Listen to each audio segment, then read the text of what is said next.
Last year was the first Invisible River, but we did a really small show for 2 years called Constance. It was super tiny, only 10 performers and 9 audience members each time in 3 canoes, and we rowed them out to different locations. After that was done, I was just thinking about how I wanted to do something that wasn't so much in the past and that was more about the future. Pretty nice shot downriver. That I wanted to do something that was more about the river as it exists within Philadelphia. And why is it so hard to get onto it unless you're part of a boating team? And I wanted it to have some environmental activist spin to it and just make a big celebration that was a big, I was thinking more of a parade actually, but I definitely always wanted to have that many boats involved.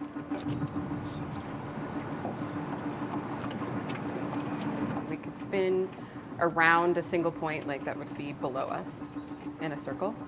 We could swing within that circular point in any direction. And then we could also flip forwards and backwards pretty freely.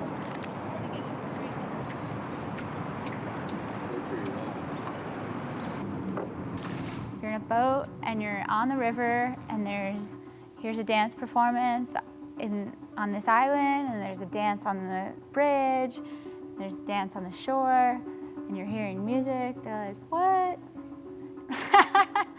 No, they just don't get what it is because I can't be like, it doesn't compare to other things like that they go to. It's kind of like the duck tours, but not.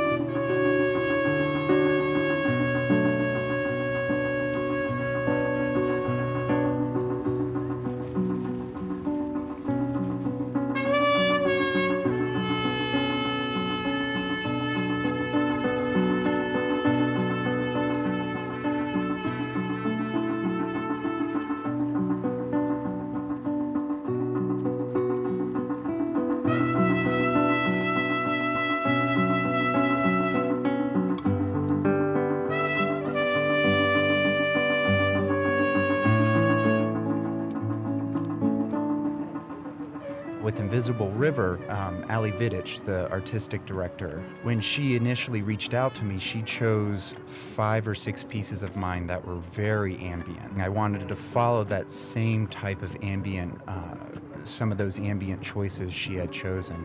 And then once we got on the river, it just made total sense because the sound of the water, the different speaker setup that we had with 4 speakers on each corner of the boat and the audience happening around us. So keeping everything loosely rhythmic, and there were a few very rhythmic pieces, but again, just primarily just a bed, an environment for the whole piece to happen.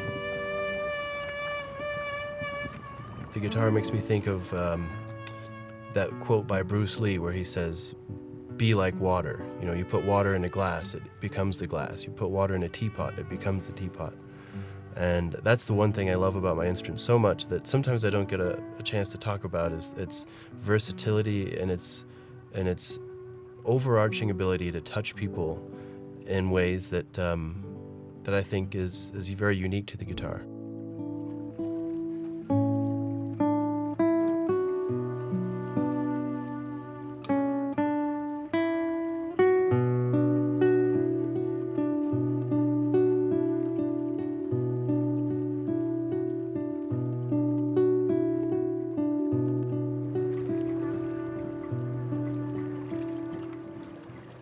A lot of people think like what I do is really simple and like I just choreograph and like sell some tickets and like, yeah.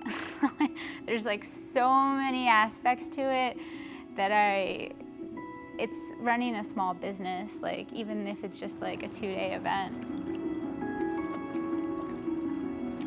I knew the scale of what Ali was trying to do with this project, but I was very isolated just working with her.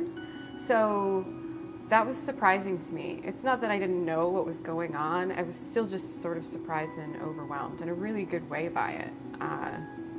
I was overwhelmed by the amount of people that were just on the shore. Ali and I we're realizing that in order to really use these harnesses as to the best of our ability, we probably wouldn't be able to just be hanging in the air. We would need to be on the ground or have something ground-like underneath us. But the water doesn't work because you just sink into it. Walking on water isn't necessarily as hard because, again, just like the boat, it's an illusion of what we're doing. So it adds to the illusion of it. Because of where my weight was, I could only touch the water with my toes. So if I moved my legs like I was walking, that's what it would look like. So the first thing we noticed is that the audience just, like after a certain point, just started to do their own thing. Sometimes the audience was right in front of our boat and we couldn't move forward. Either the captain say, oh, I think we need to wait up for the audience, or hey, should we make a loop around this way to go gather them up? What becomes the rhythmic structure I'm paying attention to is the clock on my iPhone and telling the captain of the boat that he has somewhere between 8 and 10 minutes to get from underneath this bridge to the tip of that island. And that becomes a larger rhythmic structure that I was working within. We were kind of the Pied Piper, you know, so the audience, it was always just keeping an eye on them and making sure they weren't going back too far or not too close. But then you had certain people that really wanted to swim inside of the music, and they got even closer to the boat.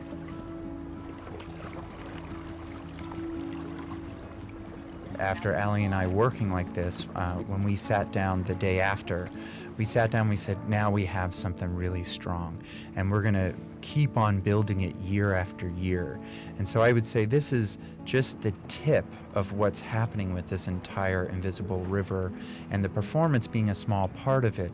But I really look forward to the performance in 2015. Her and I have already committed to, you know, trying our best to collaborate on it again. And now that we'll have a year to kind of plan out for it and the experience of doing it, I'm just so excited to see how Allie is growing this.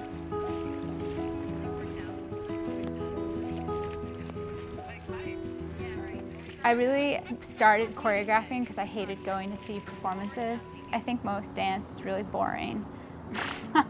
I'm one of the worst dance watchers. Besides the physical act of doing it and enjoying like that physicality, performance that I'm more interested in is people having their own experience, which I feel like happened in Invisible River.